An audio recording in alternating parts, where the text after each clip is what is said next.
Alright, today what we're going to try to do is get this NPR running. Alright, we're going to do a quick walk around the NPR. This is a 1989. It has the dump bed on the back, toolboxes all around it. It has a transmission with a PTO on it. I'm not sure if you can see that right under there. The battery's just temporarily held on there just to get it started.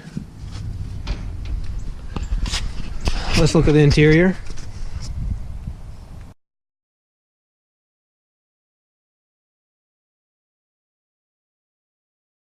Again, this is a 1989. It's plastic, just old, beat up plastic from Louisiana heat. The interior is not very clean at all. I picked this truck up not very much, so I can't complain about the interior. The broken plastics, most of them look like they're in shape, but usually the engine and transmission are in good shape. This is an automatic.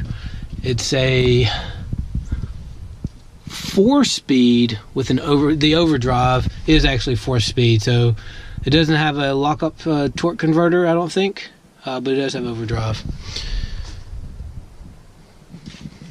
And this has the 4BD1T back there.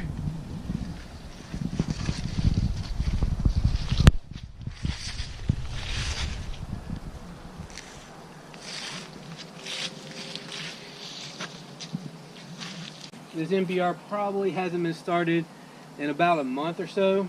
I just now got the battery off the charger and have some starting fluid. Hopefully I won't have to use. That's more of a worst case scenario. Usually don't have to use that unless there's something wrong with the engine. I don't think there is, but we'll see. I'm gonna go ahead and get the temperature of the engine. A little bit below 32, and so it's going to probably have a hard time starting because it is a direct injection diesel. So we'll see in a second. Oh yeah, Caitlin Grace, come with my helper today. This is Caitlin Grace. Wave the camera. All right. So let's get started. First thing I'm gonna have to do is get this battery connected. This is a pretty heavy battery. I think it's a little bit over 1,000 cranking amps. Yeah, fit this guy right under here. Yeah. It does. Okay, so let's see what happens when we try to get it started.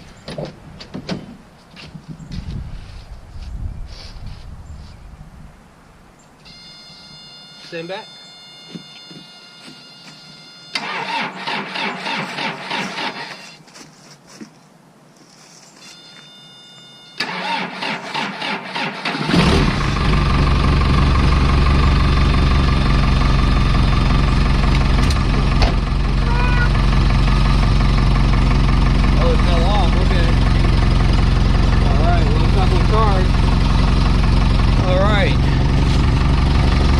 Go a little bit closer. Move the stick, yeah, you can move the stick. That was a lot easier than I expected. Woo.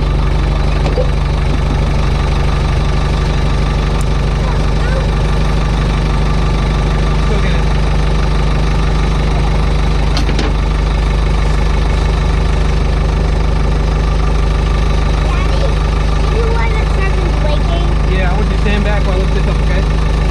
Be careful, the camera's fine.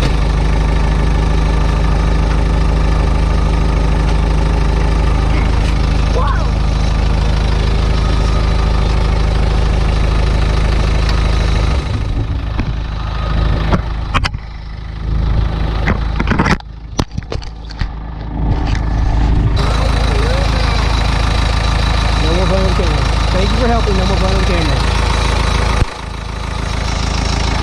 All right.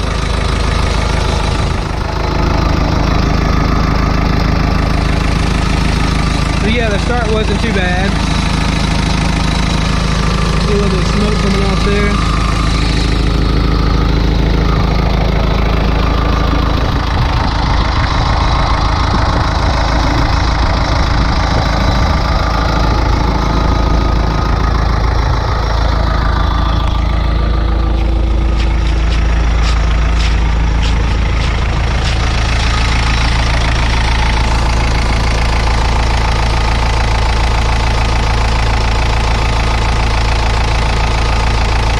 run for a bit.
Starting to warm up now.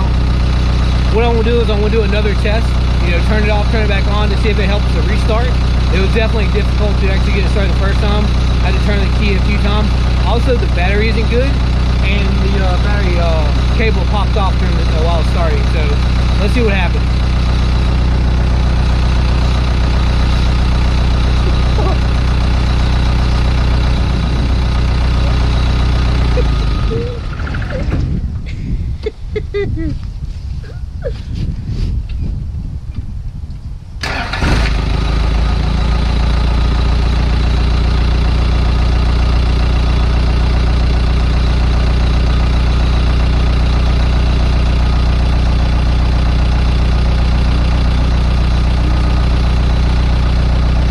There we have it. The restart was good. Sounds really good.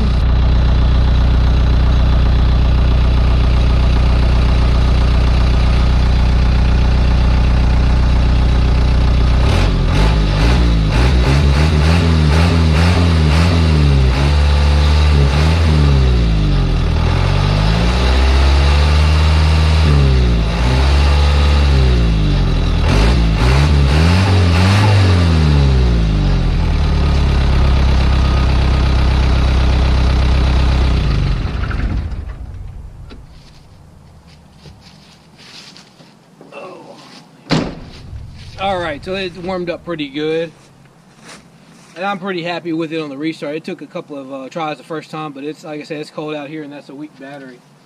It sounds really good. So that's another reason why I like those direct injection engines. They're real easy. They run really good, though they are tough to start. I can deal with that compared to, you know, high pressure fuel issues with the common rail system. I'm not sure if it's because of the battery or just how cold it is outside, but it's there, and we didn't have to use starter fluid, and it sounds good. So y'all have a good one.